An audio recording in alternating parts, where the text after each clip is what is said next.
Good morning student. छात्रों,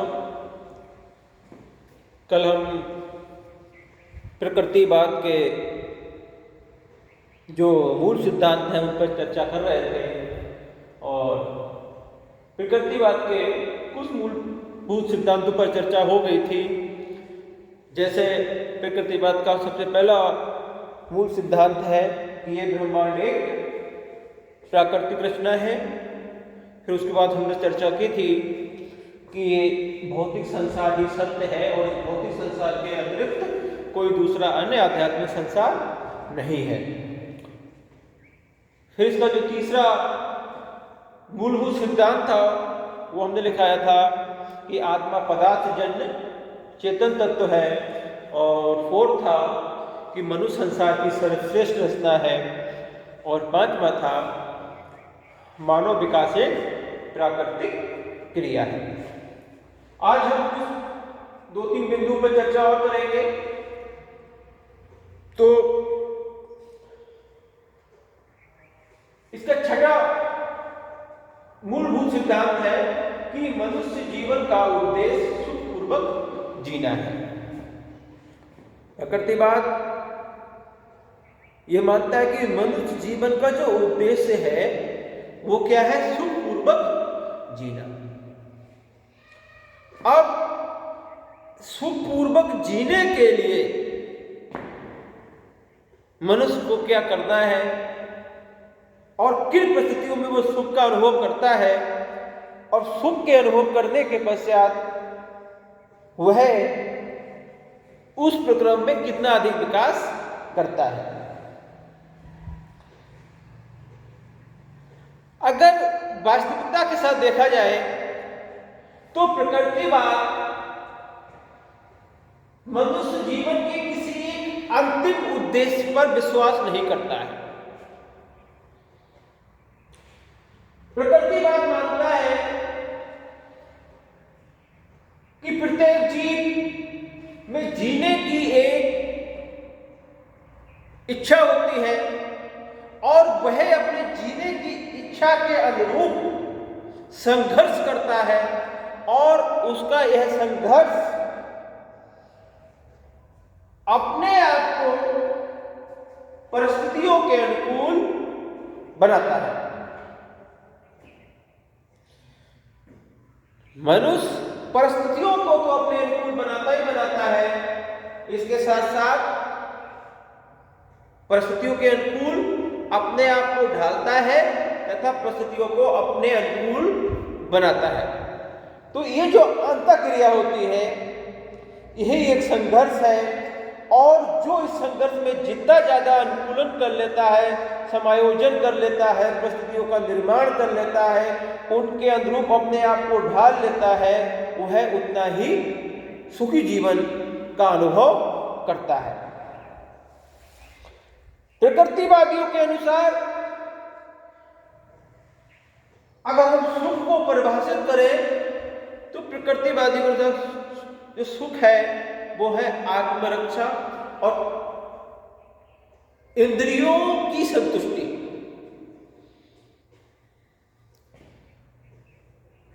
और इस दृष्टिकोण से हम देखते हैं तो प्रकृतिवाद पूर्ण रूपेण एक भौतिकवादी दर्शन है, क्योंकि ये मनुष्य जीवन का उद्देश्य सुखपूर्वक जीना मानता है और सुख को परिभाषित करता है कि सुख क्या है? अपने आप की रक्षा करना और अपने इंद्रियों का संतुष्ट करना। तो ये प्रकृतिवाद का एक मूलभूत सिद्धांत है कि मनुष्य जीवन सुखपूर्वक जीने के लिए है। अब इसका जो नेक्स्ट बिंदु है वो भी इसी से संदर्भित है कि सुखपूर्वक जीवन के लिए प्राकृतिक जीवन उत्तम है। सुखपूर्वक जीवन जीने के लिए प्राकृतिक जीवन उत्तम है। प्राकृतिक जीवन जो आपकी अंतः प्रकृति और बाह्य प्रकृति के अनुरूप आचरण करने से प्राप्त होता है। इसके विपरीत अगर आप प्राकृतिक नियमों या प्राकृतिक प्रवृत्तियों के अतिरिक्त किसी भी प्रकार के सामाजिक बंधन, आध्यात्मिक नियम कायदे कानून के अगर बंधन में आप पड़ते हैं तो कहीं ना कहीं आप प्राकृतिक जीवन से दूर हो जाते हैं, और ये दूरी जितनी ज्यादा होगी उतना ही आप सुख से दूर हो जाते चले जाते हैं। अब अगर मनुष्य की मूलभूत प्रकृति देखें तो वो वास्तविक है? खाना पीना, सोना, विषय का भोग करना, संतानोत्पत्ति करना, तो ये जो सब चीजें हैं जो एक मानव की मूलभूत प्रकृति है, और जो मानव की प्रकृति है उसमें आप देखेंगे तो कहीं छल नहीं है, कपट नहीं है, झूठ नहीं है।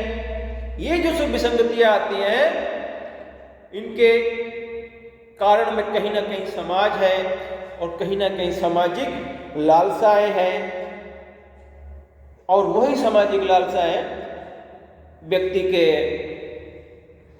दृष्टिकोण को परिवर्तन लाती हैं। तो जो प्रकृतिवाद है या प्रकृतिवादी जो दार्शनिक हैं वह ये मानते हैं कि मनुष्य को अपनी प्रकृति के अनुसार स्वतंत्र वातावरण में स्वतंत्र विकास करने के लिए स्वतंत्र रहना चाहिए। ठीक है, इसका जो नेक्स्ट बिंदु है वो है कि प्राकृतिक जीवन में सामर्थ्य, समायोजन और परिस्थितियों पर नियंत्रण का महत्व है। ठीक है, प्रकृतिवाद इस बात को बहुत अच्छी तरीके से मानते हैं कि प्राकृतिक जीवन के लिए सबसे पहले मनुष्य को इस प्रकार की सामर्थ्य के योग होना चाहिए कि वह अपने जीवन की रक्षा कर सके। जीवन की रक्षा करने में उसको समर्थ होना चाहिए, और इसके बाद उसका जो वातावरण है, प्राकृतिक वातावरण है, उसके साथ वह समायोजन कर सके, और इनके बाद समायोजन के साथ जो सम और विषम परिस्थितियां हैं उन पर नियंत्रण करना भी बहुत जरूरी है। जिस मनुष्य में ये संघर्ष की प्रवृत्ति नहीं होगी, जो आत्मरक्षा नहीं कर सकेगा, जो वातावरण में समायोजन नहीं कर सकेगा, जो परिस्थितियों पर नियंत्रण नहीं कर सकेगा, वह जीवन संघर्ष में सफल नहीं होता है, और उसका विकास धीरे धीरे अवरुद्ध निश्चित है होना। इसका एक अतिरिक्त बिंदु भी है कि राज्य की केवल व्यवहारिक सत्ता है।